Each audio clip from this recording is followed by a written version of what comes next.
Rabbi, I feel like at the end of the day, a lot of what I've learned and studied is that everything we're asked to do serves us.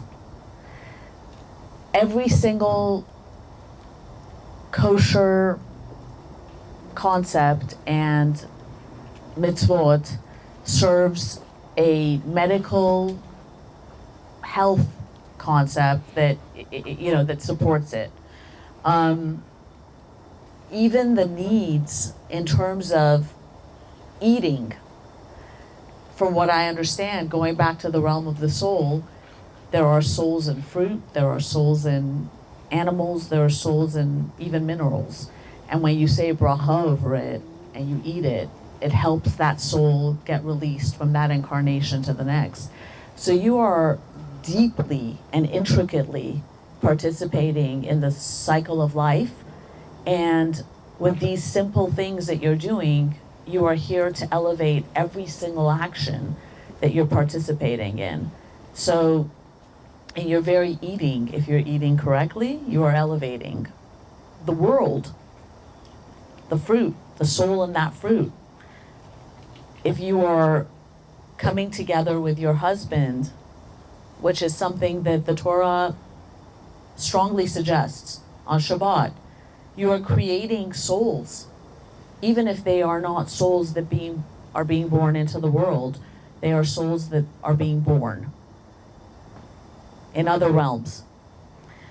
So every action that you do here is supported by a huge sort of cyclical thing that supports it in terms of whether it's your health or your own personal evolution.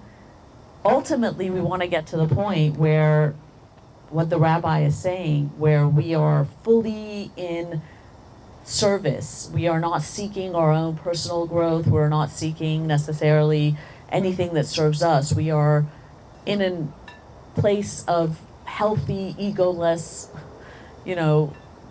place of service that is serving our higher creator.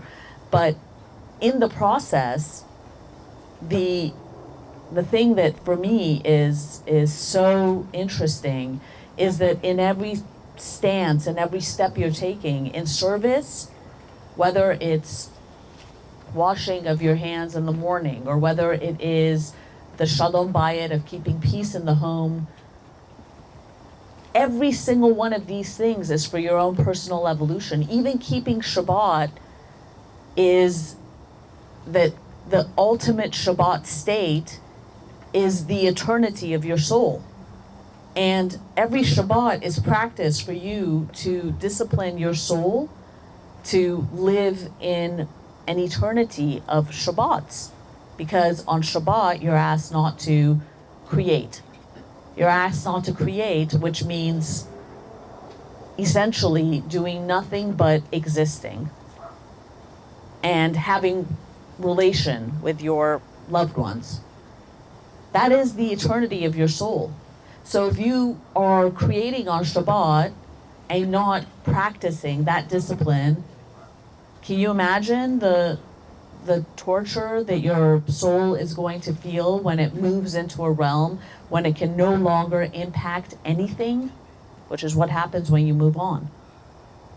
Only those you leave behind, if they have been trained to pray on your behalf, to light candles on your behalf, to pray on your behalf, will they elevate your soul or move you out of stagnation. Otherwise, you're there and you're suffering, which is what I call a Jewish version of hell, right? So everything that you're asked to do, true, Hashem needs it, of course, everything that the rabbi is saying. But to me, the benevolence of Hashem is that every single one of the actions you're asked to do are not purely in service to relinquish ego, to grow, to become the best that you can be, which they are, and to serve your higher creator. But they are the thing that actually moves you through to the completion of learning the things you need to learn.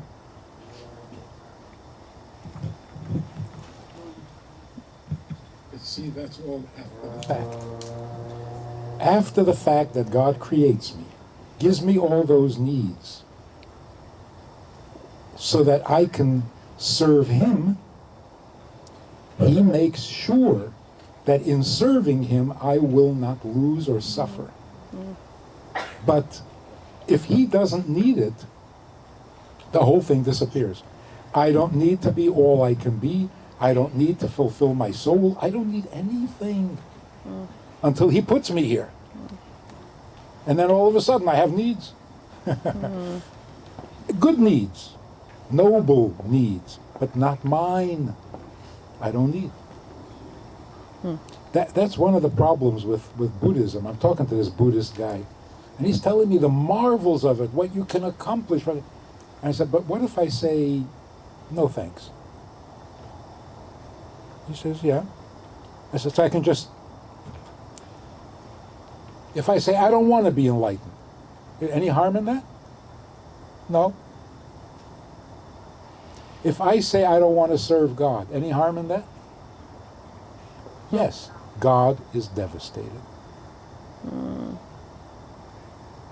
That's the part that we really need to reclaim, because we've turned God into a feelingless, uncaring, invulnerable